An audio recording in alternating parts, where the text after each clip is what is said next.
Of all the factions and organizations in One Piece, the Shichibukai have to be the most dynamic. Each individual is a powerhouse all on their own, so powerful that the world government deemed it necessary to take these dangerous pirates out the race for the One Piece. These electrifying pirates are leaders of powerful organizations, captains of mighty pirate crews, and rulers of entire nations. They are the pirates that have shaped our main crew, the Straw Hats, into who they are today. And as we've seen in recent chapters concerning Kuma, without the Shichibukai, we'd have a very different story. In fact, the 11 pirates on this list have shaped the One Piece world in more ways than even the Yonko. It's quite fascinating. Until their dissolution by the actions of Admiral Fujitora and the formation of the SSG, the Shichibukai reigned as one of the 3 great powers that ruled the sea together with the Marines and the Yonko. And today, we're going to be ranking these notorious pirates and see how they stack against each other, which is fitting considering they're not a team. But before we continue, if you enjoy this video and find my content enjoyable, go on and click the like button below and subscribe to the channel. Your sub lets me know that you're enjoying my content and helps me reach my goal of 1,000 subs. Also, I'd love to know how you'd rank the Shichibukai in the comments below. Now, I must admit this list was a lot harder to put together than I thought it would be, and you'll see that from where I place certain characters, which is why I really do look forward to seeing your lists in the comments below. But without any more hesitation, let's begin. And starting the list off at number 11 is Buggy. Now, I'm not one of those guys who takes Buggy's luck into account when accounting for power. Buggy is weak. Lucky, yes, but very weak. At least he's weak compared to the monsters he shares his former title with. His devil fruit is strong, allowing him to dismember his body, essentially making him immune to all slashing attacks and the majority of swordsmen in the One Piece world. But it's not enough to boot him higher up on this list, mainly because most aren't swordsmen, and the swordsmen on this list are some of the most powerful swordsmen the One Piece world has seen. So unless you think all this damage was done solely by Crocodile, his devil fruit did not protect him from the world's strongest swordsman, Mihawk. Next, at number 10 we have Gecko Moria. The once fearless rival of the future Yonko Kaido in his younger days has unfortunately fallen to number 10 among his fellow members within the Shichibukai. To me, this is an indication of just how powerful a group the Shichibukai are. Moria is undoubtedly a powerful pirate. His physical strength is impressive, and his devil fruit, the Kage no Mi, gives him the ability to manifest and control shadows as physical entities, which allows him a plethora of abilities. His shadows can fight in his place, he can swap positions with the shadows, he can steal the shadows of others, leaving them in a coma for 2 days, then he can insert those stolen shadows into himself to strengthen himself, or insert the shadows into another person or a subordinate to strengthen them. He can even place the shadows into corpses to create an army of zombies. His powers are very powerful, and despite the Gorosei saying he was too weak to be a Shichibukai, I believe that due to the structure of the Shichibukai system, his powers were a little underutilized. But at number 9, I have Weevil, the self-proclaimed son of Whitebeard. And after looking at this flashback, it might actually be true. Or maybe he's just a fell clone. I don't know. But regardless of whether or not he is Whitebeard's actual son, he is very strong. His strength was praised by Admiral Kizaru, and it took a Navy Admiral in Green Bull to take him down and capture him. There's really not much we know about Weevil, and I only have him above Moria because of his sheer power and the confirmation that he does possess Haki. Otherwise, I think Gecko Moria could probably outsmart him and take the W, maybe move him up to number 9. Moving on to number 8. So this might be the first contentious placement I have on this list, but at the number 8 position, I have Doflamingo. I love Doflamingo. He's an amazingly evil character who's oddly tragic, but also not that tragic. Regardless, his power is undeniable. His devil fruit gives him the ability to manipulate strings, and his use of this power is second to none. From controlling people, to being able to slash through nearly anything, to even stitching together damaged organs. Again, I'm finding ranking the Shichibukai rather challenging. They are all very powerful combatants, and this really shows how their existence balances out the Yonko and the Marines. Here at number 8, I have a character who possesses and has proficiency in all 3 forms of Haki, has awakened his devil fruit, and has deep ties to the underworld and the world government. And I have Doflamingo at number 8 out of 11. I'm thinking maybe I should place him higher, but the characters I placed above him are just stronger. Maybe not by a lot, but they are stronger. And with this, we'll move on to number 7, where I've placed Boa Hancock.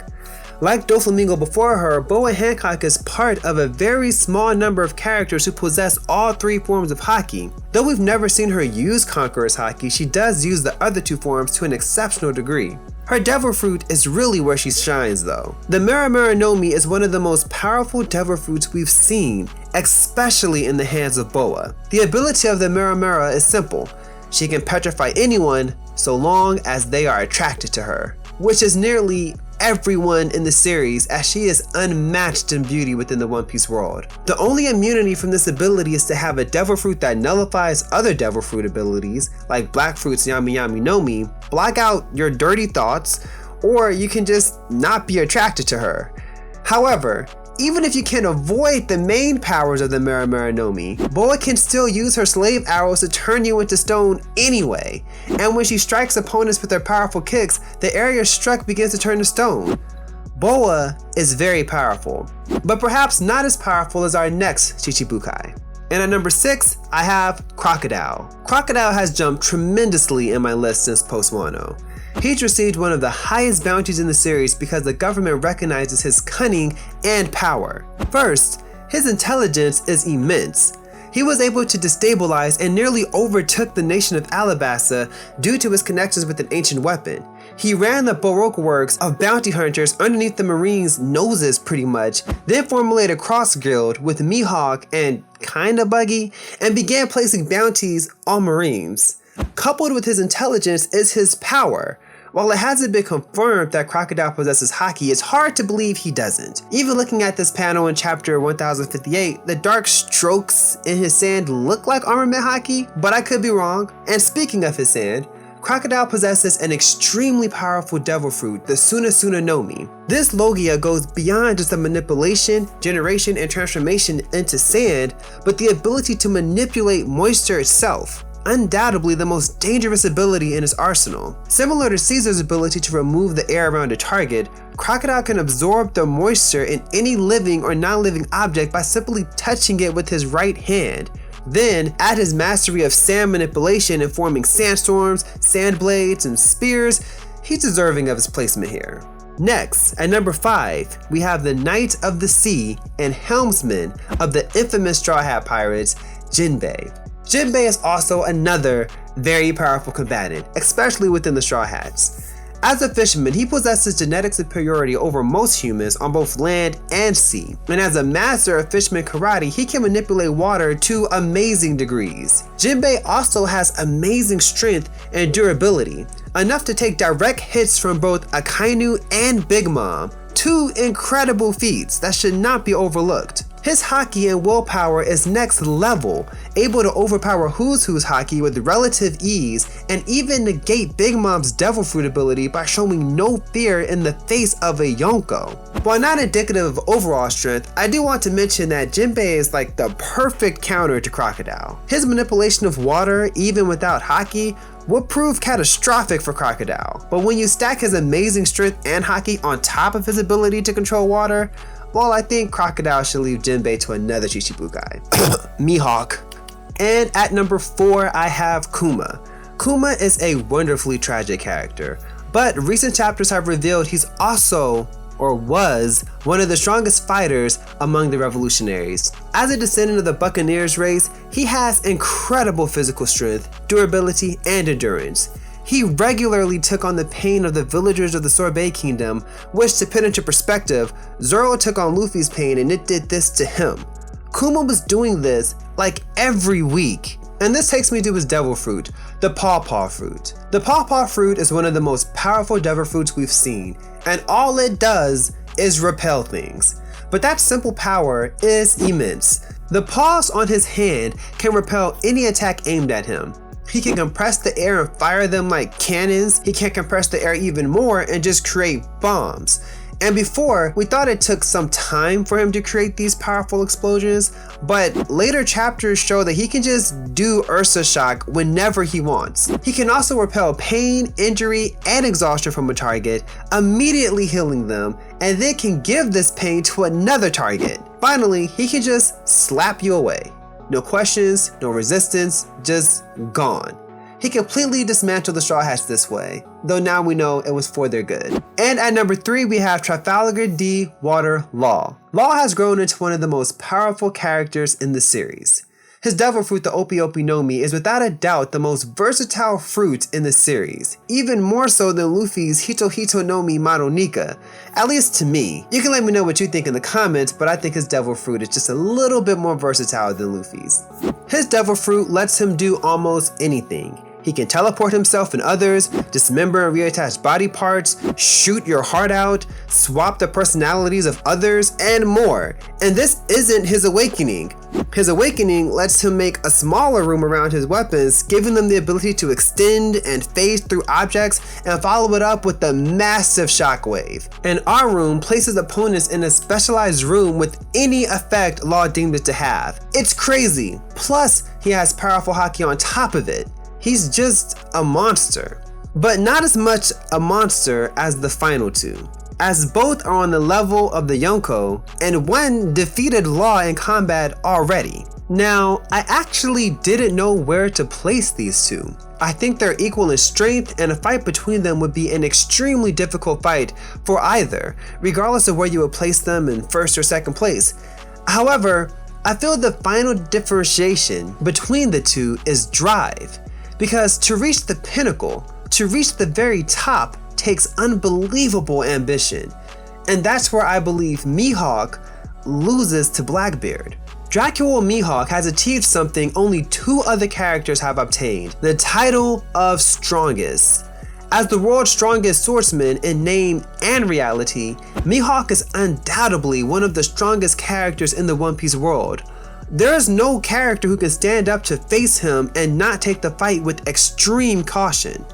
From the little we've seen of him, a mere casual swing of his blade can split glaciers the size of mountains, and since Slash is so powerful it takes a commander level character significant effort to deflect it. While we haven't seen much from Mihawk's true abilities, he's expected to show a level of swordsmanship greater than any character we've seen in the series, superior to Odin, Law, Zoro, and even Shanks.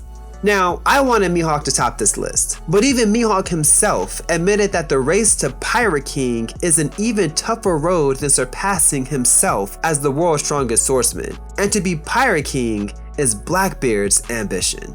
And it's here we reach the zenith of the former Shichibukai. Blackbeard, Marshall D. Teach, the admiral of the Blackbeard pirates. From a cabin boy on Whitebeard's ship to a Yonko ruling the new world, Blackbeard's ambition is without question, as is his power. Due to unknown means, he's the only person in history to possess 2 devil fruits, and those 2 fruits aren't some run-of-the-mill devil fruits either, but 2 of the most powerful devil fruits ever discovered, the Logia devil fruit Yami Yami no Mi, and the strongest Paramecia fruit, his former captain's Gura Gura no Mi. Just with these 2 fruits alone would make Blackbeard an unbelievably powerful individual. But Blackbeard also possesses powerful Haki and a criminally underrated mind. He's a calculating and shrewd man despite his pompous exterior, as he stayed on Whitebeard's ship because he knew he'd have a higher chance of furthering his own goals on a strong pirate ship. While there's still a lot to discover regarding the mysterious Blackbeard, I'm sure the series will prove that Blackbeard is among the strongest of them all. And with Blackbeard, the ranking of the Shichibukai comes to a close. This was a much harder list to do than I initially thought. A lot of the former Shichibukai are very powerful. Doflamingo at 8 still feels weird to me. It's like he should be higher, yet I can't seem to justify it. Part of me thinks Mihawk is stronger than Blackbeard, but like I said, Blackbeard's sheer ambition makes me think he's stronger. And well, Buggy's Buggy. He's probably low-key the strongest character here. No, I'm kidding. But I will give him credit for standing up to Mihawk and Crocodile, because only a man of great ambition would dare to do such a thing. But guys, that's my list. Let me know your list in the comments below. Do you agree with my list? Disagree with my list? I don't know. I'd love to see how you rank them. Also, if you liked the video, don't forget to like and subscribe to The Blank Face for more One Piece content. But until then, I've been The Blank Face, and I'll see you in the next one.